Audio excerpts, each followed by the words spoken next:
మన జీవితంలోకి కొందరు హఠాత్తుగా వస్తారు. వాళ్ళు చాలా ఇంట్రెస్టింగ్ పర్సనాలిటీస్. మనకు స్ట్రేంజర్‌లా అనిపిస్తుంది. కానీ వాళ్ళేదో మనకు చెప్పి వెళ్తారు. ఆ టైంలో మనకు అనిపిస్తుంది, ఏంటి బక్వాస్ ఇదంతా. కానీ లైఫ్ కొంత గడిచిన తర్వాత, అరే! అతను చెప్పింది ఎంత ప్రొఫౌండ్. ఇప్పుడు నిజంగా ఎంత ఉపయోగపడుతుంది నాకు.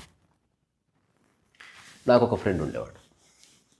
Very intelligent, very talented. నా జీవితంలో నేను చూసిన చాలా స్కిల్‌ఫుల్ పర్సన్స్‌లో అతను ఒకడు. అప్పటి నాకున్న అవగాహనకి. చక్కగా ఇంగ్లీష్ మాట్లాడేవాడు. మంచి ఎటికెట్. ఎక్కడికెళ్ళినా చాలా అద్భుతంగా కండక్ట్ చేసుకునేవాడు. నమస్కారం, బాగున్నారా? అది ఇది. నేను జస్ట్ చూస్తూ ఉండిపోయేవాడిని. నాకంటే కొంత వయసులో పెద్ద. సమవయస్కుడే. Is like brother. అలాగే ఉండేది. బ్రదర్‌లాగే చూసుకునేవారు. కానీ ఒక క్లారిటీ ఆఫ్ థాట్ అతనిలో నేను చూసేవాడిని. He is very serious man and very compassionate కూడా. ఎవరిని కలిసేవాడు కాదు. ఎవరున్నా లేకున్నా తనకు ఖచ్చితమైన ఒక జీవన విధానం ఉండేది. నేను కొన్నిసార్లు చూశాను, ఒక చిన్న టీ తాగడం కోసం 60 కిలోమీటర్స్ వెళ్ళి అక్కడ టీ కూర్చొని తాగి అక్కడ బుక్ చదువుకొని వచ్చిన సందర్భం చూశాను. ఊరికే రీజన్లెస్గా ఒక 300 కిలోమీటర్లు డ్రైవ్ చేసుకొని ఆ మధ్య మధ్యన ఆగుతూ ఎక్కడో చెట్టు కింద పడుకొని పుస్తకం చదువుకునేట్టు చూశాను. నేను విట్నెస్ చేశాను. తర్వాత ఒక టీ ₹200 అన్నా, for the sake of experience చూద్దాం అదేంటో అని తాగడం చూశాను. అవసరమైతే రోడ్డు పక్కన చిన్న టీ కూడా తాగడం చూశాను. అతనికి ఎవరు ఫ్రెండ్స్ లేరు. తను చెప్పేవాడు, 2-3 ఫ్రెండ్సే. ఒకవేళ నేను కనుక పోయినా నా ఈ ప్రాపర్టీ అంతా నువ్వు తీసేసుకొని చెప్పేవాడు. అంటే అంత ఎన్లైటన్మెంట్, అంత క్లారిటీ నేను ఇక్కడ చూడలేదు. చిన్న చిన్న విషయాలకి ఇబ్బంది పడేవాళ్ళు, చిన్న చిన్న విషయాలకి పక్క వాళ్ళని తప్పు పట్టేవాళ్ళు, ఇలా చూసాం మనం. But that person is something special. ఆయన నా జీవితంలో నాకు నేర్పించిన ఒక మంచి విషయం. నేను ఎప్పుడు పుస్తకాలు చదవలేదు నా లైఫ్లో. అసలు నేను కొనలేదు. ఇప్పుడు నా పుస్తకాలు ఎవరైనా కొంటున్నారంటే నేను వాళ్ళ కాళ్ళు మొక్కుతా. ఎంత ఆశ్చర్యం. నేను ఎంత ఆశ్చర్యపోతాను ప్రతిరోజు నా బిడ్డతో. అంటే ఎంత ఆశ్చర్యం ఇది. నేను ఇనిషియల్గా సిటీకి వచ్చిన తర్వాత పుస్తకాలు కొనేవాడిని కదా. ఎవరన్నా పుస్తకం ఇస్తే చదవడం తప్ప కొని చదవడం అన్నది అసలు బ్లడ్లో లేదు. ఒకసారి ఒక పెద్ద పుస్తకాల షాప్, ఆ మిత్రుడి వల్లే రకరకాల పుస్తకాల షాప్స్ తిరిగాను. ల్యాండ్ మార్క్ కావచ్చు, లేకపోతే హాల్ మార్క్ కావచ్చు, ఒడిస్సీ కావచ్చు. నేను ఫస్ట్ టైం ఆశ్చర్యపోయి, ఎంతమంది రాస్తున్నారా, ఎంతమంది రచయితలు ఉన్నారు, ఎంత అందంగా రాస్తారా. చూసేవాడిని అంతే, ఆశ్చర్యపోయేవాడిని. దగ్గర డబ్బులు లేవు కదా, ఉన్నా కూడా లోపల ఒక ఇన్ఫీరియారిటీ కాంప్లెక్స్. సో ఒకసారి ఒక బుక్ చదువుని నాకు గిఫ్ట్గా ఇచ్చాడు. I was so happy. నా జీవితంలో నాకు ఎవరు ఒక పుస్తకం గిఫ్ట్గా ఇవ్వలేదు. ఇచ్చిన ఇంగ్లీష్ పుస్తకం అసలు ఇవ్వలేదు. చాలా కంపాషనెట్గా చదువు అని చెప్పాడు. మళ్ళీ చదివిన తర్వాత నాకు చెప్పు ఆ కథ అన్నాడు. ఒక 3-4 డేస్, 1 వీక్ అట్లా చదివిన తర్వాత నేను చాలా ఉత్సాహంగా ఆ బస్ ఎక్కి నడుచుకుంటూ అట్లా తన దగ్గరికి వెళ్ళి, ఇలా చదివాను, ఇలా అర్థమైందని చెప్పేవాడిని. గుడ్, వెరీ నైస్ అని చెప్పేవాడు.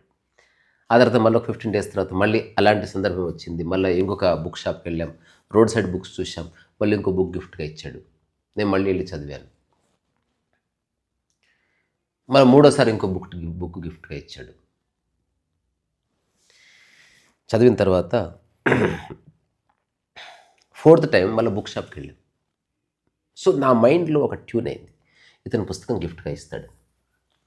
అతను ఆ పుస్తకాల షాప్లో నా మీద ఎలా అరిచాడంటే, అంటే ప్రతిసారి ఒక వ్యక్తి బుక్ గిఫ్ట్ ఇస్తే తప్ప చదవవా నువ్వు? నీకు నిజంగా చదవాలనుకుంటే from now onwards buy and go and read. అతను ఇంగ్లీష్లో చాలా బ్యూటిఫుల్గా, అంటే కొంచెం ఎదుగు బాబు, నీ యొక్క సర్కంఫరెన్స్ దాటి ఆలోచించు, నీ కుకుంలో ఉండి ఎందుకు ఆలోచిస్తావు. అసలు ఆ రోజు ఎంత అఫెండ్ అయ్యానంటే, చాలా అఫెండ్ అయ్యి ఏడుపు వచ్చేసింది. అంటే నా జీవితంలో ఇలా ఎవరు తిట్టలేదండి. కానీ అతను పర్సనల్గా ఏమనలేదే, పుస్తకం గురించి అన్నాడు. చాలాసేపు ఏడ్చాను. ఎక్కడో తాకింది. తర్వాత ఒక 10 డేస్కి నా అంతకు నేను ఒక షాప్కి వెళ్ళి తక్కువ ధర ఉన్న పుస్తకం చూసి కొన్నాను. కొన్ని మళ్ళీ ఆ ఫ్రెండ్ దగ్గరికి వెళ్ళి, ఐ బాట్ దిస్ బుక్, అన్నాను. ఇప్పుడు సెకండ్ బ్లో. మళ్ళీ తిట్టాడు. నేను వాట్స్ ది మ్యాటర్, నువ్వు బుక్ కొన్నావు ఫైన్, దాన్ని షో ఆఫ్ చేయకు. If really love to read just read it. ప్రతిదాన్ని ఎందుకు షో ఆఫ్ చేస్తున్నావు యాజ్ ఇఫ్ ప్రపంచంలో అది నాకు చెప్పాలనిపించింది. గుడ్, గో హెడ్ చెప్పు, but I'm saying no, don't do this. ఈసారి నాకు గాయం కాలేదు. నేను చిన్న ఆర్గ్యుమెంట్ చేశాను. అరే చెప్పొద్దని తెలుసు, బట్ చెప్పాలనిపించింది, యు ఆర్ మై బ్రదర్. నేను అతను కూడా చాలా కంపాషనెట్గా okay okay okay good, continue doing this. ఆ రోజు నేను చెప్పాను, one day I definitely read a book. He encouraged. And ఇప్పుడు నేను కొన్ని పుస్తకాలు రాశాను. అలా రాసిన ప్రతిసారి అతను నాకు కనిపిస్తాడు. నేను చాలామందికి పుస్తకాలు బహుమతిగా ఇస్తాను. సో మన జీవితంలో కొందరు వస్తారు, అట్లా మనల్ని మనకు గుర్తు చేస్తారు.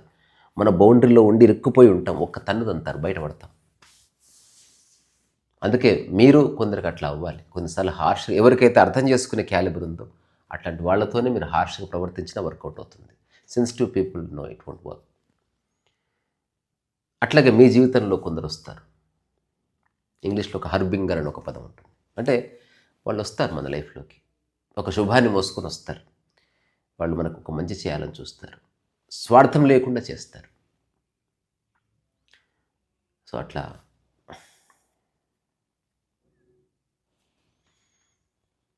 అట్లాంటి వాళ్ళని కలుసుకోవడం అదృష్టం ఉంది, అంతకుమించి చేయలేదు.